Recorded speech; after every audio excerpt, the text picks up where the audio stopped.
And you're welcome. Let's get started. As Nigeria's inflation rate climbed to 34.80% in December, up from 33.60% in November, according to the National Bureau of Statistics, NBS.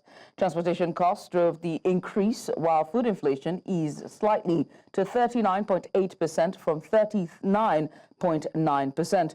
Core inflation, excluding food and energy, rose to 29.3%. The NBS is revising its methodology, rebasing the Consumer Price Index, CPI, for the first time in 16 years, with 2024 as the new reference year. The food categories weighing will reduce from 51.8% to 40.1%, potentially lowering reported inflation. After raising rates by 875 basis points in 2023, the Central Bank of Nigeria plans its next monetary policy decision on February 18th. And let's also tell you that President Bola Tinubu has reiterated Nigeria's dedication to achieving net zero carbon emission by 2060, aligning with global climate objectives. Now, speaking at the Abu Dhabi Sustainability Week Summit, he emphasized the need for international cooperation and investment in sustainability. Nigeria's strategy focuses on three core pillars: energy transition, climate resilience, and sustainable development. The country aims to diversify energy sources, reduce fossil fuel dependency, and promote environmental sustainability and economic growth. To achieve this, Nigeria is developing infrastructure to promote the use of compressed natural gas and electric vehicles. The president also highlighted the importance of building resilience against the adverse effects of climate change, particularly for vulnerable African communities and economies. He emphasized the need for sustainable development that leaves no one behind. The fight against climate change is not merely an environmental necessity, but a global economic opportunity to reshape the trajectory of our continent and the global energy landscape. As leaders, stakeholders, and citizens of our planet, we stand at a crucial and critical juncture in human history. To succeed, we must innovate, collaborate, and decisively collaborate as a global community. As Africa's most populous nation and one of its largest economies, Nigeria recognizes its responsibility to demonstrate the required leadership on these matters. We have embraced a vision of sustainability that aligns with global aspiration while addressing the local realities. Our efforts are anchored on three pillars: energy transition, climate resilience, and sustainable development. My administration, we recognize this problem from the word get-go, from inception. We recognize the importance of reducing carbon emission and a just transition to clean and renewable energy. Nigeria marks the 2025 Armed Forces Remembrance Day with a solemn ceremony at Eagle Square, Abuja on Wednesday, January 15th, honoring the sacrifices of fallen heroes who defended the nation's sovereignty. Vice President Kashim Shettima, representing President Bola Tinubu, who is attending the Abu Dhabi Sustainability Week, led the event alongside cabinet members. The ceremony featured a wreath laying, a gun salute, and other military rituals. Dignitaries present included the Senate and House leadership, service chiefs, the Inspector General of Police, and the Chief Justice of Nigeria. Senior officials, military officials, as well as diplomats and families of fallen soldiers also attended. In a statement, the Senate commended the military sacrifices and lauded those currently safeguarding Nigeria's peace and security against internal and external threats.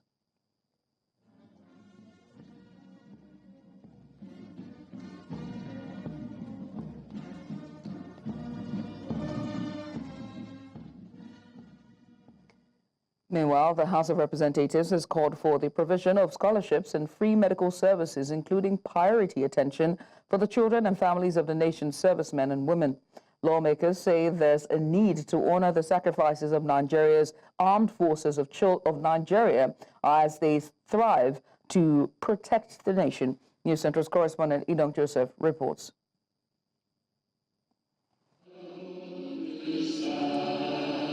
It is the first plenary session of the year 2025, following the Christmas and New Year festivities. The session, chaired by the Deputy Speaker of the House of Representatives, began with announcements and the laying of petitions, then followed by a motion of urgent national importance, with a focus on honoring the sacrifices of the nation's servicemen and women. The House is aware that the Armed Forces of Nigeria, comprising the Nigerian Army, Nigerian Navy, Nigerian Air Force, have demonstrated unparalleled dedication, bravery, and professionalism in combating various forms of insecurity across the country. Lawmakers urged the federal government to maintain its support for the armed forces through increased funding and budgetary provisions. As strategic as the Armed Forces of the Federal Republic of Nigeria is, for us, the related committee chairman, to have some to develop further capacity in subjecting the armed forces to account for taxpayers' money. They also called for special recognition to deserving servicemen and women, priority consideration given to their families. When I was in the service in US, if you receive a certificate, a well-done certificate, congratulations or thank you from the, let's say from the National Assembly, and we are giving to them the best officer of the year in the Army, in the Navy, in the Air Force, the best junior officer of the year in the Navy, in the Air Force, in the Army. Sometimes they hold it up to the standard. And I speak from the point of increasing the welfare of Nigerian armed forces to include aftercare and welfare of the people they've left behind. We have debated enough on this, so I'll just put a question. Those in support of the motion moved by Honorable Babajimi Benson say aye. Those against say nay. The ayes have it. I think we should do more for the armed forces. In addition to honoring both living and deceased members of the armed forces, lawmakers emphasized the importance of recognizing the sacrifices made by members of the nation's military. In Abuja for News Central, I am Idong Joseph. For more on this, we're joined for more on this discussion on the welfare of ex-servicemen, a human rights activist and lawyer, Justice Ojeonu, joins us live from Lagos. Justice, many thanks for joining us. I mean, today's celebration is coming on the back of a prolonged war on terror, especially in the north and northeast. How much of a moral booster should this day's events be? Okay, for me, I think that we are just marking it the way we have always marked it. And I pray that it is not just oratory that is backed by nothing. I pray that we do not go back to status quo from tomorrow and wait again until the next 15th of January before we remember that some people are dying for us and some people have decided whilst we are chasing the luxuries of life, we are trying to pay our rent, we are trying to pay for this and pay for that, but they decided to practically put their lives on the line. They are facing barrels of gun and they are dying in every other ugly manner possible on the face of the earth. I pray that from today, if they can start today, they can match their words with action, and everything that has been commenced at the House, it gets to the Senate, and after it gets to the Senate, they give it the seriousness that it deserves. The president appends his signature to it, and as much as possible, and with all alacrity, the persons who are supposed to be beneficiaries, both the people who have laid their lives down and the ones who are presently and undeservingly on the war front, they are well taken care of. And I say undeservingly because these jobs that they have taken upon themselves constitutionally is that of the police. When it comes to matters within the territory of the Nigerian state, is generally supposed to be the police, even though I am fully aware of the exception that is cut out for the military if there are non-state actors within the perimeters of the Nigerian state who are trying to excise some parts of the Nigerian state or make it ungovernable. So we must remember these people, and we must indeed do everything we can in order to take care of their welfare.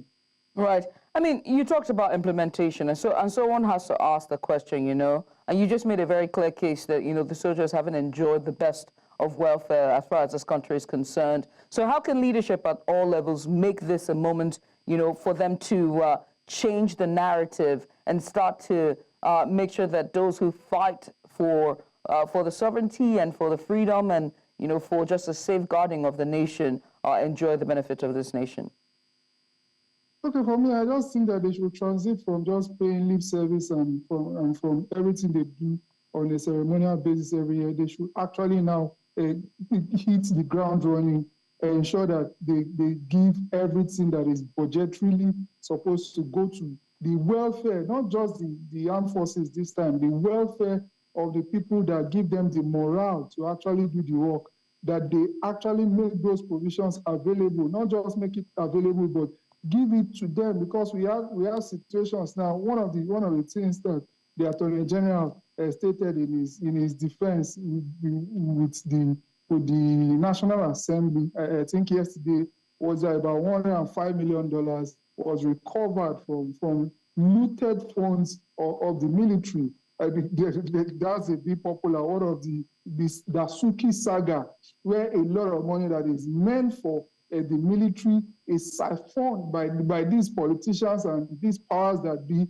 for their own private enrichment, and their enrichment is so blind to the point where we don't even know what the possible cap can be. How much will be enough for these people who are sending our gallant soldiers to practically to an abattoir?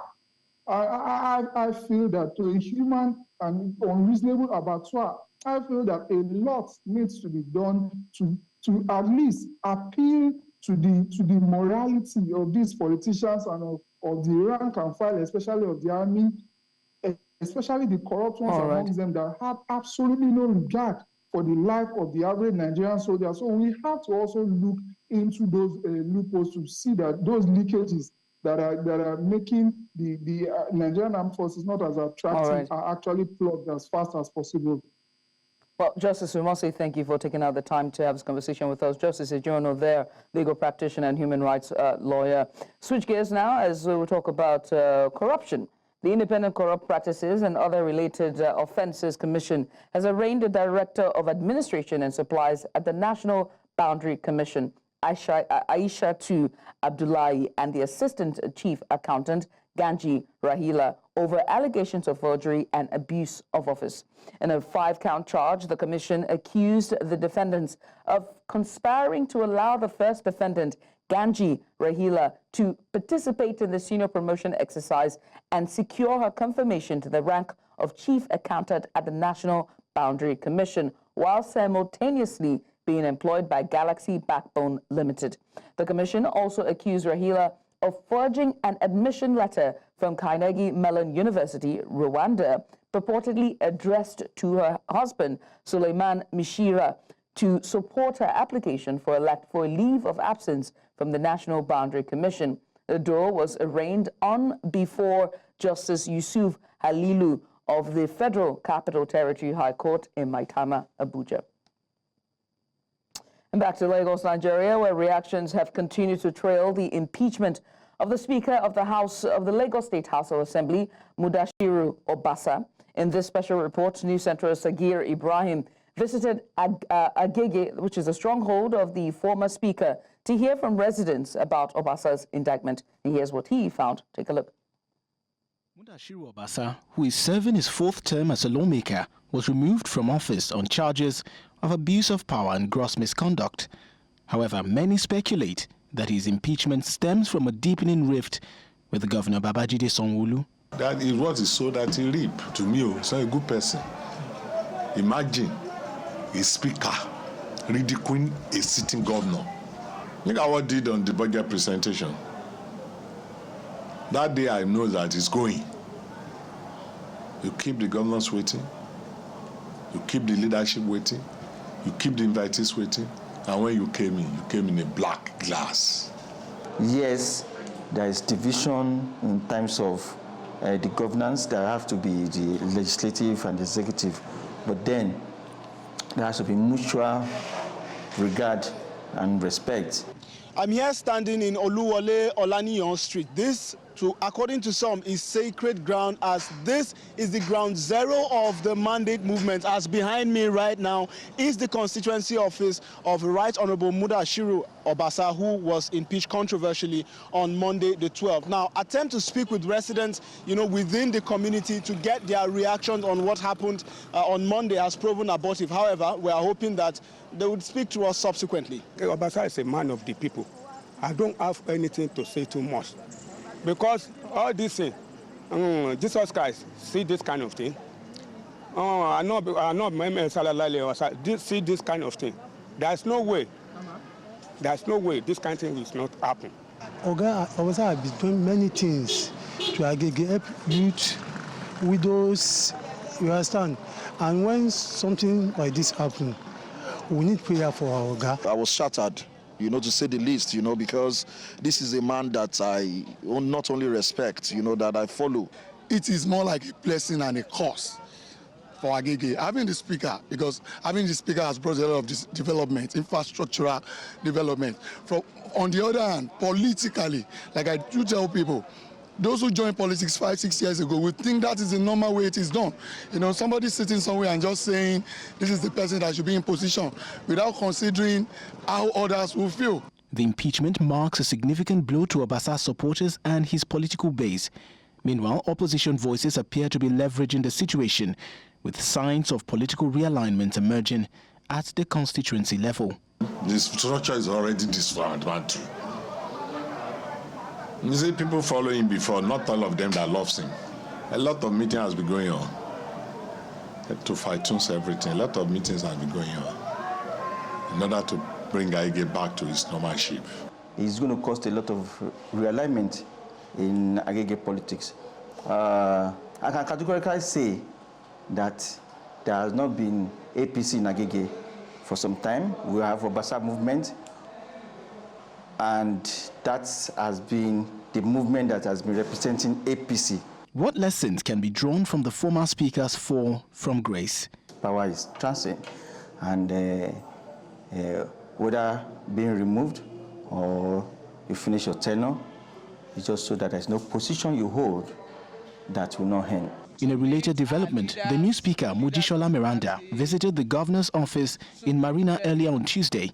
She said her visit alongside other members was to brief the Governor's Advisory Council on the recent leadership changes within the Lagos State House of Assembly. In the Agege area of Lagos State, Sagir Ibrahim for News Central.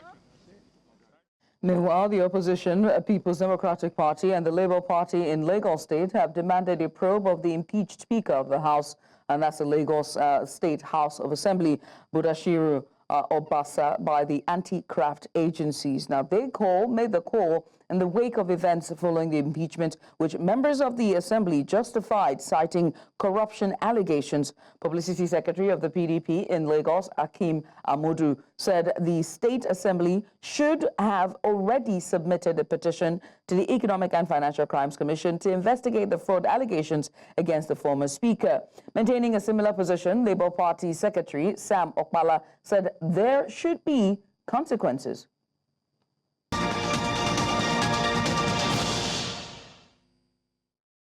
Hey, welcome back. First Bank of Nigeria Limited has refuted claims of abusing court processes in its legal dispute with General Hydrocarbons Limited.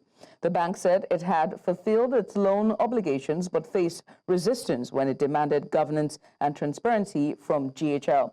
The Federal High Court in Lagos has frozen assets worth $225.8 million linked to Nduka Obagina, Efe Damlola Obagina, and Olabisi Eka Obagina and GHL.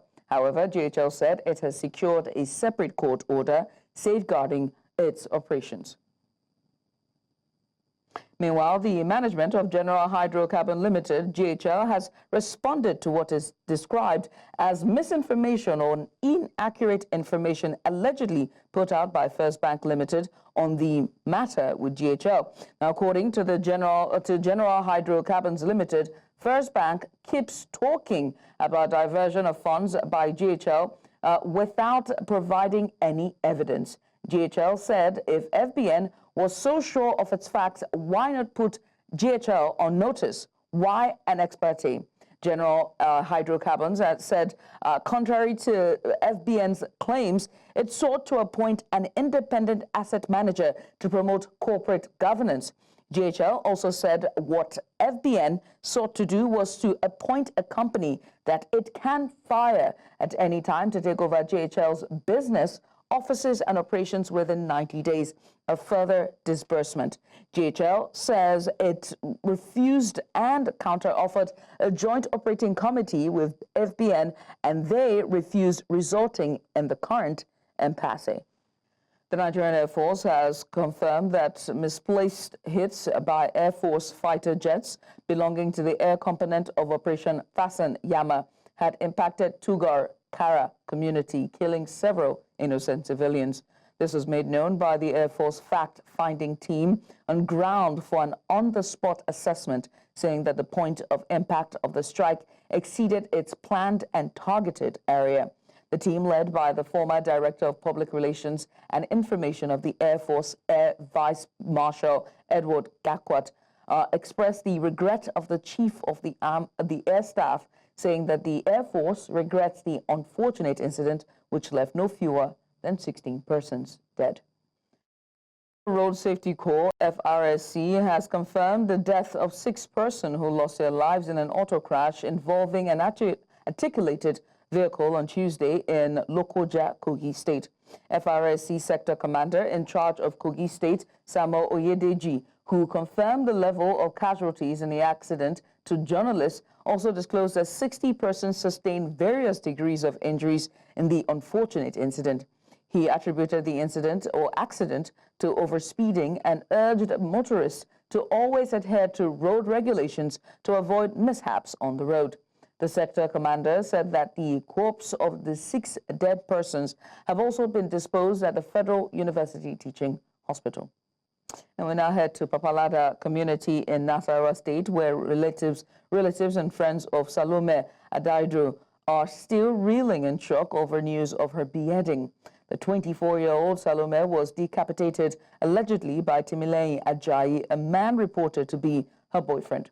Condolences have been pouring in on social media across the country for Salome as the family demands justice and an update on the case from the police.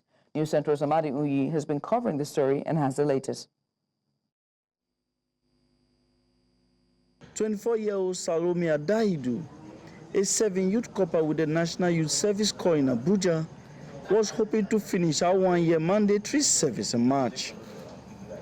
However, on Sunday, January the 15th, a severed head of Salome was found with TikToker Timi Ajayi. Her sister says the news of her death is still hard to believe. Someone called me on the road that my sister is in Uke. We're not like, okay, what is she doing there? Please, is there any information, sir? Please, can you give me any information about my sister? The man was like, no, he cannot give me any information about my sister. I have to come to the general hospital in Uke to come and meet my sister. I said, okay, I'm coming. When I got to Uke, I saw my sister dismembered on the floor.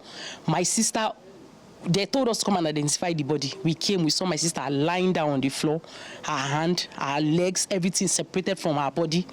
We now asked what happened. They now said a guy, her boyfriend, picked her up. Her boyfriend killed her in his house and was taking her head, only the head, to Nasarawa State. News Central tried to locate the residence of the suspected ritual murderer to hear firsthand what happened and to get to speak to those who had met him one-on-one before the incident.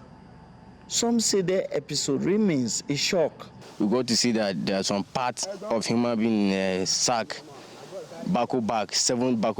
The bones different, the flesh different, the head different. They cut it like 2 places here, divided it everywhere. So that was what we saw on Sunday here in Papalada. And right now, many people are scared.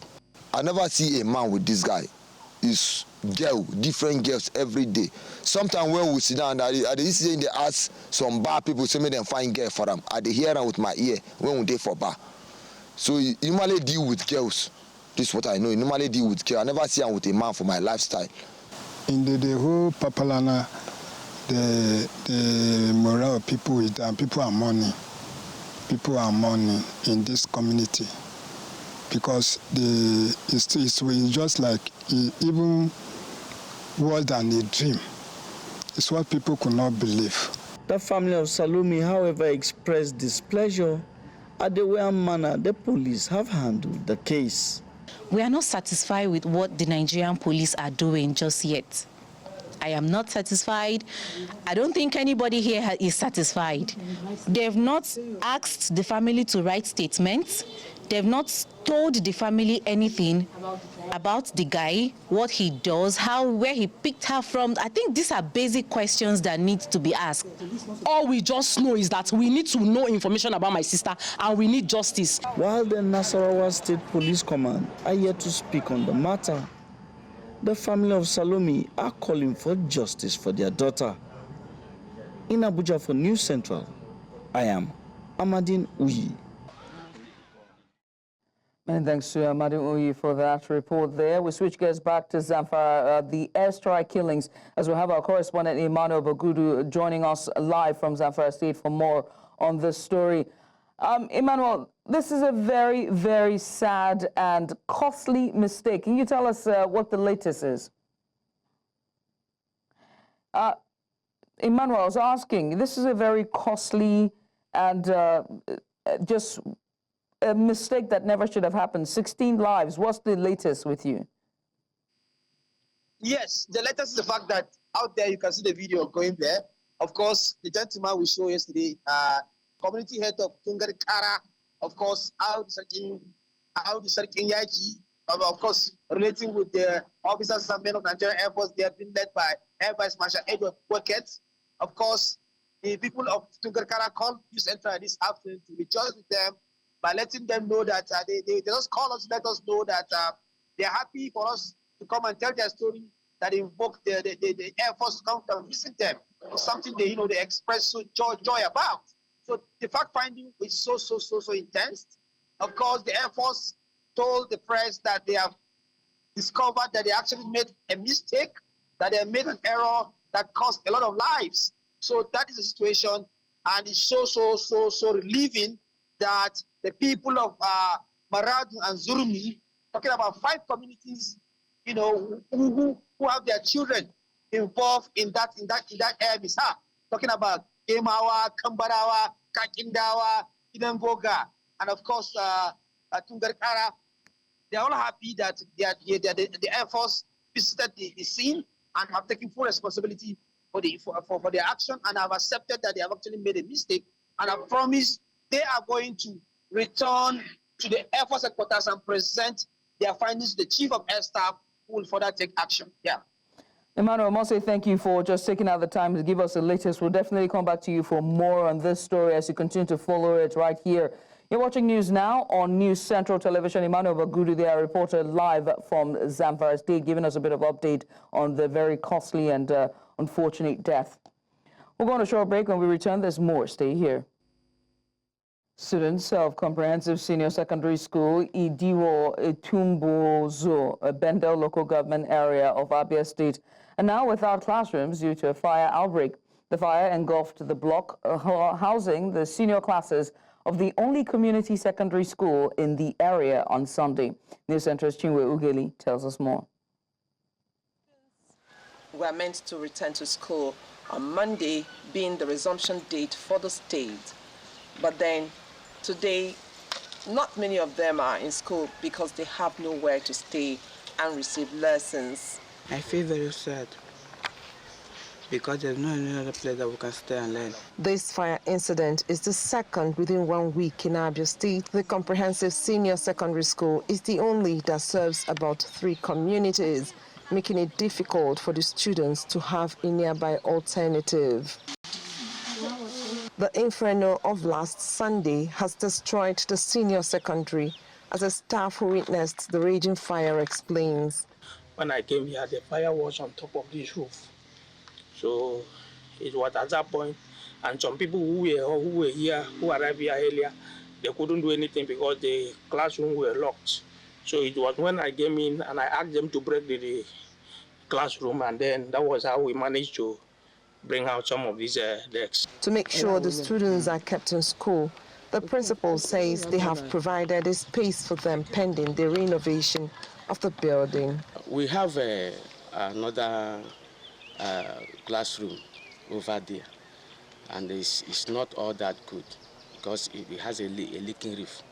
That was why we removed them from that very place. So we are also going to shift them to that very place to manage for now. The chairman of Bende local government area says the council will liaise with the community to find a better arrangement for the children. We need to come as a community first and then see the quick action that we can take to make these students go into the class. Because government has procedure of returning. You write a proposal and then it may take a longer time and we can't wait while our children are outside. The community is equally appealing to the state government to come to its aid. Right now, I don't think the community can handle that project by themselves, but I think with the help of the government, we'll be able to, leverage and then do something. Today, schools are resumed, and the students, some of them are here. The senior classes, they don't have a place to stay. The state government will need to come in here to fix the destroyed classroom blocks in order to allow the children return to their classrooms and take lessons.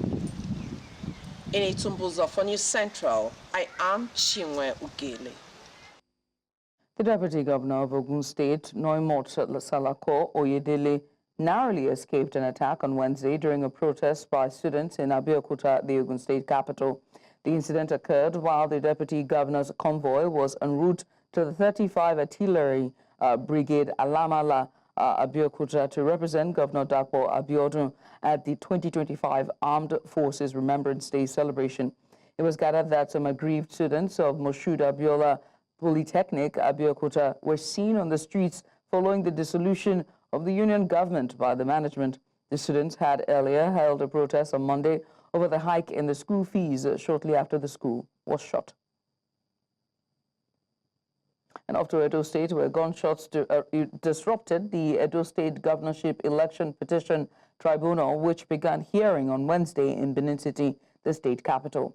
Hoodlums were also reportedly seen outside the heavily charged venue of the tribunal, where gunshots rent the air, causing people to scamper for safety. The tribunal had commenced hearing on the petitions challenging the September 21st, 2024 Edo governorship election, where Monday Okpolo of the All Progressives Congress, APC, was declared as the winner.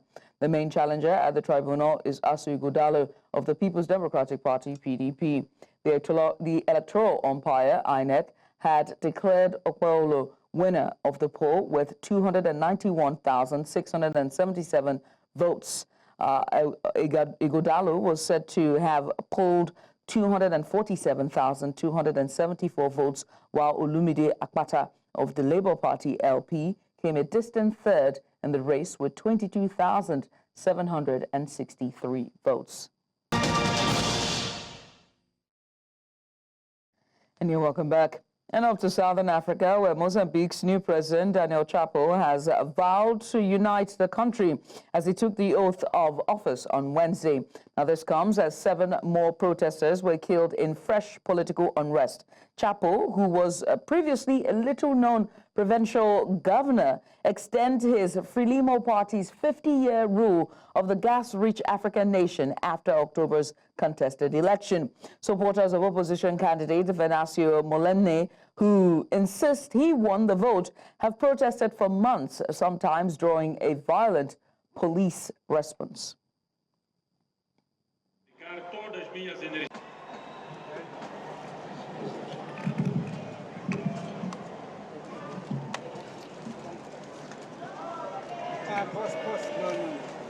República de Moçambique, termo de posse.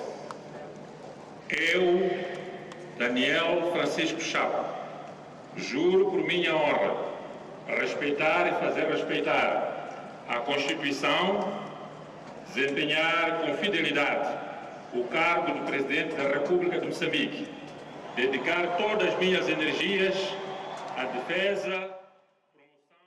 And police in South Africa say they are not responsible for the deaths of the miners at the Stilfontein mine, as they are only there to maintain law and order. Now, speaking to the media, the police spokesperson said the government is not responsible. Now, she said the blame should be placed on the mine kingpins who have been recruiting people to go underground. The spokesperson also told the media that the police is investigating possible kidnappings of these miners, as according to investigations, many of them were taken underground against their will. As of Wednesday afternoon, 66 live miners have been rescued and 78 bodies retrieved. We're also investigating allegations that the majority of them were kidnapped. They were brought here under false pretenses. They were not given a clear picture of what is happening here. We had conversations and there was interrogation of some of them that have just resurfaced, and the majority did not have a clear picture of what they were going to come and do in Stilfontein. And you would have seen and heard with the numbers, the majority of them are illegal immigrants, majority being from Mozambique, Zimbabwe, and Lesotho. So there are a number of investigations that are unfolding. We are looking for the kingpins. We are aware that some of the kingpins, those that recruited these illegal miners, were underground with them.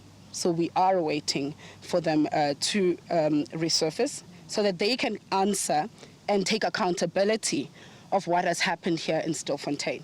But in terms of shifting the blame to the kingpins, I mean, none of that is going to work.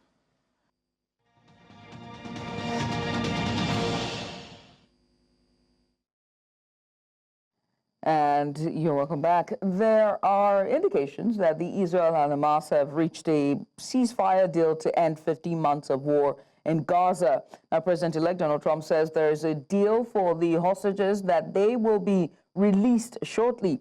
The deal follows months of talks with Qatar, one of the key mediators. It is hoped that a ceasefire deal will mean an agreement to stop the war in Gaza. It also expected to see an exchange of hostages and prisoners as well. Hamas seized 251 hostages when it attacked Israel in October 2023, and it is still holding 94 captive, although Israel believes that only 60 are still alive. Israel is expected to release about 1,000 Palestinian prisoners, some jailed for years, in return for the hostages.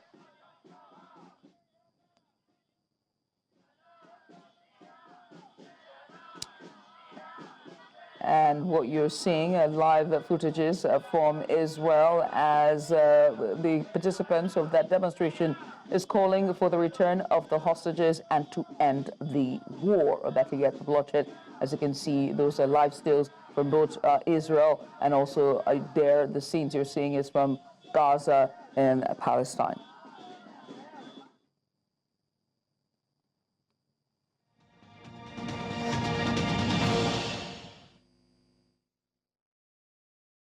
Nasarawa United unveiled 8 new signings today in Lafia, aiming to rescue their ailing campaign in the 2024-25 Nigeria Premier Football League.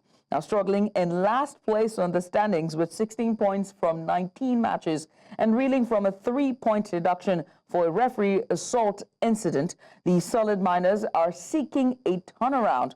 Key additions include veteran midfielder Abubakar Aliyu, Abe Benson, Peace Dawan, Solomon Chigozie, Emmanuel Oyema, and Benjamin Jack, as well as returning players Peter Eneje and Ugo Chukwu Leonard. Now, the club chairman, Solomon Babanja, and technical director Kabir Dogo express optimism about the impact of the new arrivals. The team continues to reinforce ahead of their crucial January 25th clash against Katsina United at the Lafia City Stadium. And away from that, the Professional Fighters League has reduced prize money from $1 million to $500,000 as part of sweeping changes to its regular season format. The group stage has been scrapped, with the tournament switching to a single elimination format that includes first round, semi-finals, and finals. The PFL has also introduced 2 new weight classes, middleweight and bantamweight, bringing the total of 8 divisions. The first round kicks off on April 3rd, though no fight locations or matchups have been revealed. Finals will now span 3 events in August, replacing the traditional single-night showdown. And that's all we can take at this hour. But before we go, let's take another look at some of the major stories. Nigeria's inflation rate continues 4 months straight hike as it hits 34.80%. And Nigeria celebrates the gallantry of its fallen heroes as it marks the 2025 Armed Forces Celebration and Remembrance Day. And on to South Africa as more bodies recovered in South Africa gold mine as rescue operations continue. Now remember that you can watch News Central live on DSTV channel 4221, Star Times channel 274. Find us on Avo TV, or better yet, stream us live on YouTube. Many thanks for watching. I am Judith at TV. Bye for now.